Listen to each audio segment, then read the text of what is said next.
Alors, je vais vous faire une petite présentation des capteurs de pression et de température interne. Donc une boîte là, c'est pour le karting avec 4 capteurs. Les capteurs, une notice à l'intérieur, un guide d'utilisation, de montage, la manière dont ça doit être monté. Donc là, il y a quelques pages à lire. Il y a vraiment toutes les explications pour bien monter le capteur. On va faire le montage en direct après sur des vraies jantes. Et là, la particularité, c'est que chaque capteur a son numéro de série pour bien les identifier, roue avant, avant gauche, avant droite, arrière gauche, arrière droite. Et on a des colliers réalisants et c'est avec ça qu'on va pouvoir les attacher sur une jante. Là sur le capteur, donc on a pour les pouces 5 pouces, les jantes de 5 pouces, les jantes karting. On a un petit passage de chaque côté pour passer le collier et l'accrocher autour de la jante. Donc on va voir le montage tout de suite, comment se fait le montage sur une jante. Alors on va voir comment on met un capteur de pression et de température sur une jante. Une chose au préalable, la plus importante avant de faire le montage, c'est repérer le numéro de série. Chaque capteur a un numéro de série différent pour qu'on puisse les identifier sur l'Alfano et faire les analyses. Donc là, j'ai le 2121, on va dire que ça va être à l'avant droit. On notera et après on le calibre, on le paramétrera dans l'Alfano. Deux choses importantes, ici on a un petit trou, ce sera pour la pression. Ce sera important de le mettre à l'intérieur de la jante. Donc il faudra que ce côté-là soit à l'intérieur de la jante. Et là, on a un autre élément électronique pour la température qui est externe, où il faut faire attention de ne pas trop l'abîmer pour ne pas détériorer le capteur. Donc pour le montage, on a dit, on a une jante, il faut que ce soit à l'intérieur, le côté châssis de la jante. Cette partie-là, côté jante. On a un petit élastique adhérent pour en fait pas que le capteur ne glisse pas sur la jante. Donc on va mettre le réalisant pour attacher. Donc il y a deux passages.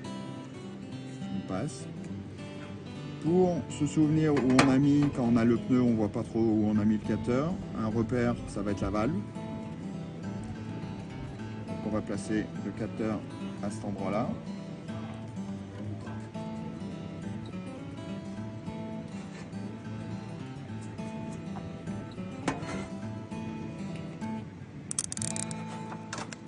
On serre le capteur, le réalisant. On coupe la partie qui reste. Donc le capteur fait 18 grammes. Donc il n'y a pas ça va pas faire d'interférence ou de déséquilibre sur la jante et sur la roue en général. Et le capteur, une chose importante, quand on mettra le pneu, en fait, le calibrage est à faire à la rigueur sans les pneus, à l'air libre, pour faire le calibrage sur l'Alfano. Quand on mettra les pneus, qu'il y aura de la pression, en fait, il s'active quand il y a la pression dans les pneus.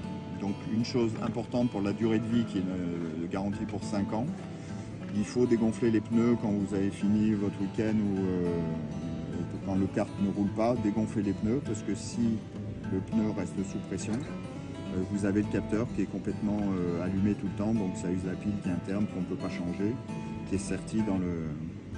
C'est important, mais la durée de vie est assez longue pour une utilisation pour 5 ans avec un bon usage.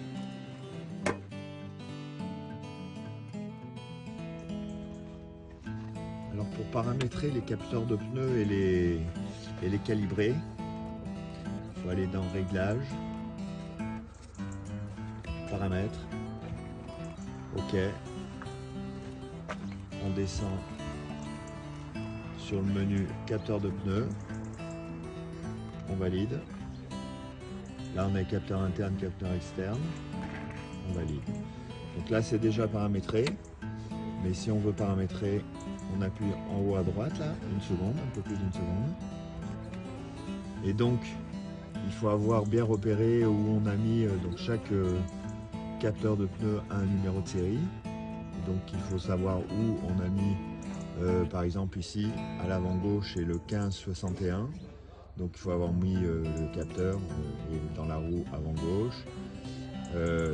Pour régler, on fait comme ça, on fait comme ça. Là, donc on monte et on descend les numéros. On fait OK, ça passe au suivant.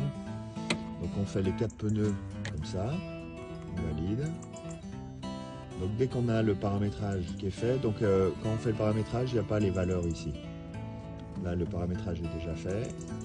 On fait OK. Et une fois que le paramétrage est fait, donc que les capteurs de pneus pour le 7A, on voit en bas là, 7A, vous avez un 7B, il y a deux trains de pneus qui sont paramétrables. On fait le calibrage, donc là c'est le calibrage, c'est pour faire un calibrage à air ambiant, donc il ne faut pas qu'il y ait de pression dans les pneus, donc idéalement c'est de faire le calibrage quand on n'a pas monté les pneus, sinon on dégonfle les pneus complètement, il ne faut pas qu'il y ait d'air dans les pneus pour faire le calibrage, sinon toutes les données seront fausses. On fait le calibrage, on appuie là, donc ça peut durer un certain temps, là c'est allé très vite, calibrage terminé. Et on est opérationnel pour avoir les données. Voilà, donc ça revient. Et là, vous voyez, on a 0 en pression. Et en température, on a 5 degrés. Il fait très froid aujourd'hui.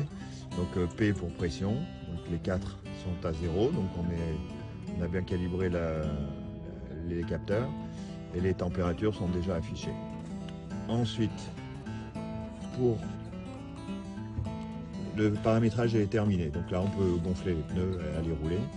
Et en début de session, fin de session, à n'importe quel moment, en haut à droite sur l'écran d'accueil, vous appuyez sur le bouton, un peu plus d'une seconde, et là on tombe sur un affichage où vous avez en direct les capteurs de pneus internes, le 7A là, ce qu'on a paramétré actuellement, et puis pour les capteurs externes, il y aura l'affichage en bas.